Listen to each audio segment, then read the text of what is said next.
आप देख रहे हैं तेज खबर। आपको बता दें, मध्य प्रदेश के खंडवा में आशा उषा कार्यकर्ताओं का फूटा गुस्सा। 4 महीने से नहीं मिला वेतन। जब इनको पहली बार रक्षाबंधन पर वेतन मिल गया था, उसके बाद ना ही दिवाली पे मिला और ना ही करवा चौथ पर। कुछ बहनें ये वेतन के चक्कर में ना तो त्यौहार बना पाई है और जिस किराए के मकान पर रहते वे मकान मालिकों से भी परेशान हो गई है। महिलाओं का कहना ये है कि हमको 4 महीने से वेतन नहीं मिला।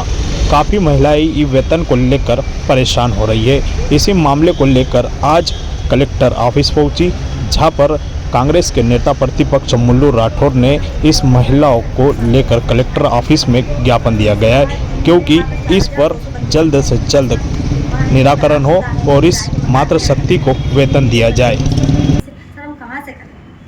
और इसके बाद में भी हमारी कुछ बहनों की बीएलओ के साथ में ड्यूटी लगा दी गई साथ सहयोगी के रूप में। तो सर हमारा ऐसा काम है कि हमको जब रात में अगर फ़ोन आता है कोई डिलीवरी के लिए तो आधी रात में जाना पड़ता है। वार्ड में काम ये बताइए, ये जो सैलरी है, ये पैसा केवल खंडवा में ही नहीं आया है कि दूसरे जिलों में भी नहीं आया? सभी जगह नहीं आया। तो सर सभी जगह पे कारण क्या बता रहे हैं? सर कभी बताते हैं 1 तारीख को आएगा, कभी बोलते हैं 25 तारीख को आएगा, कभी बोलते हैं सॉफ्टवेयर में दिक्कत है। और अभी जो हमारे डीएम सर हैं उनके पास में गए थे तो उनको हमने बोला कि सर हमारा पेमेंट क्यों नहीं आ रहा। तो उन्होंने फ़ोन उठाया और बोलते हैं कि हाँ करवा दो। तो उनके हाथ पर थर कपने लगे, ऐसे हाथ ऐसे ऐसे करने लगे। फिर हमने बोला हम लोग जा रहे हैं कलेक्टर ऑफिस में, तो फ़ोन लेके बात करने लगे। फिर हम लोग यहाँ पर आ गए। सर एक बात बताइए, आप सॉफ्टवेयर 1 महीना खराब होगा, 2 महीने 3 महीने सर 3 महीने हो गए। सर दूसरे कर्मचारी हम लोगों का काम पेमेंट है, आ रहा है। मातृ मृत्यु घर को काम करना, शिशु मृत्यु घर को करना। अब हम लोग किराए के मकान में रहते हैं, मकान मालिक वो तो बिल्कुल आके हमारे पास में खड़ा जाएगा कि तुम किराया भरो, हमको तो देना पड़ेगा। साथ में हमारा बिजली का बिल है वो तो हमको देना पड़ेगा। सर हम किधर किधर देखो, हमारी ड्यूटी 24 घंटे की, हम किधर किधर मतलब ध्यान कर कैसा करें सर। और ऐसे हमको पैसा नहीं मिला सर। हमारी कंडीशन ये हो गई है कि हमको मतलब पैसा उधार मांगना पड़ रहा है। अब जो हमारे पैसा आएंगे तो हम कैसा वो करेंगे? हमारे बच्चों को हम कैसे पालेंगे सर? पैसा ही नहीं मिलेगा, हम किराया टेम्पो ऑटो कैसे देंगे आप बताओ? त्योहार में भी नहीं, दीपावली पे त्योहार चले गए, हमको पेमेंट नहीं मिल रहा है। 3 महीने बहुत टाइम। 3 महीने बहुत टाइम हो जाता है।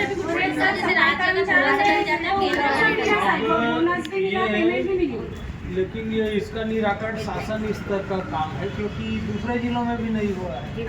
यदि खंडवा जिले में ही रुका रहता तो हम उन पर प्रेशर डाल के जैसे भी करवा लेते। लेकिन ये अपन जो है शासन को भेज आज ही ये श्रम कानून के हिसाब से नहीं आ रहा। श्रम विभाग से इस पे कार्रवाई कर रहा है। कि बजट है हमारे पास, बजट तो आ गया है लेकिन पेमेंट हो नहीं रहा। ये इनको जो बीएलओ में लगाया है सब ड्यूटी में सहयोगी के उसके लिए भी तो उसका भी तो मानदेय मिलेगा। हमको तो बताया नहीं ना सर।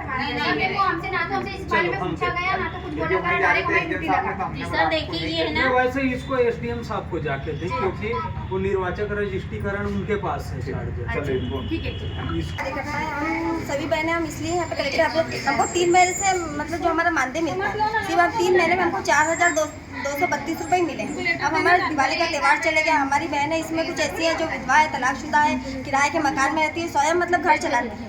तो हम चाहते हैं कलेक्टर साहब के जरिए कि हमारा जो मानदेय रुका हुआ है वो हमको जल्द से जल्द दिया जाए। तो जो हमारे वार्ड में गर्भवती रहती है उनकी सभी की जाँचें करवाते हैं। डिलीवरी जब हमको आधी रात में अगर फ़ोन आता है हमको आधी रात में जाना पड़ता है और टीकाकरण करवाते हैं। और जो भी मतलब स्वास्थ्य विभाग की योजनाएं आती हैं, स्वास्थ्य विभाग की जितनी भी योजनाएं रहती हैं उससे संबंधित हमको सभी कार्य भी हम ही लोग करते हैं। इसके अलावा कोई इसके अलावा अभी बीएलओ का काम भी दे दिया है। बीएलओ के साथ में इनकी सहयोगी की ड्यूटी लगाई गई है। जो बीएलओ है वो करे, हम क्यों करें सर? हमारे पीछे पहले ही इतने 24 घंटे की जो काम है हमको जो करना है वो तो कर ही रहे हैं, लेकिन हम किधर किधर ध्यान दें? ये 2 तरह मतलब एक है राज्य सरकार से अलग पैसा मिलता है, केंद्र सरकार से अलग मिलता है। हाँ। तो हमको मतलब ये अपने एक राज्य सरकार का सिर्फ 4,000 रुपये रुपये इंसेंटिव मिला है बस। तो मिलता कितना है राज्य शासन से, मिलता कितना है आपको? सर वो अलग अलग मिलता है, 6,000 रुपये अलग मिलता है। और जो हम मतलब काम कर पाते हैं तो सर वो अलग मिलता है 2,000 रुपये सर। राज्य से 4 मिलता है, केंद्र से 2 मिलता है। ऐसा मिलता है सर। तो टीकाकरण नहीं कर पाते हैं तो टीका पद्धति में इन महिला हो या पुरुष हो, जो बेरोजगार लोग हैं उनका शोषण हो रहा है। आप बताइए 3-3 महीने इनको तनख्वाह नहीं मिलेगी और इनसे काम कराया जा रहा है और अब इनको बोला जा रहा है कि तुम बीएलओ का सहयोगी बनो। काम इनसे 24 घंटे लिया जा रहा है और इनको तनख्वाह के नाम पर 0 सन्नाटा। अभी दीपावली आई, अभी त्यौहार आए, इनको 1 रुपये कितने दिन का 1 रुपया भी इनको तनख्वाह नहीं मिली। तो बिगड़ तनख्वाह के काम कराने का कौन सा नियम? श्रम कानून कहता है कि समय पर इनको तनख्वाह मिलनी चाहिए, लेकिन श्रम कानून कहाँ सोया हुआ है? इनकी आवाज़ कौन उठाएगा? अभी आपने देखा है कि सरकारी हॉस्पिटल में जो कर्मचारी हैं, जो सफाई कर्मचारी, उनको भी नहीं दे रहे थे, गार्डों को नहीं दे रहे, अब इनको नहीं तनख्वाह दे रहे, तो ये लोग जाएंगे कहाँ? ये किसके लिए काम कर रहे हैं? इसकी एक गाइडलाइन तय होनी चाहिए और ऐसे ठेकेदारों और जिनने भी ऐसा टेंडर लेकर रखा उस पर सख्त कार्रवाई होनी चाहिए। अभी सभी माता बहनें हमने आकर यहाँ SDM साहब को हमने आवेदन दिया है, अगर इसको तनख्वाह नहीं मिली तो फिर हम इसका और बड़ा आंदोलन करेंगे और इनके लिए मांग करेंगे, इनको समय पर तनख्वाह दी जाए।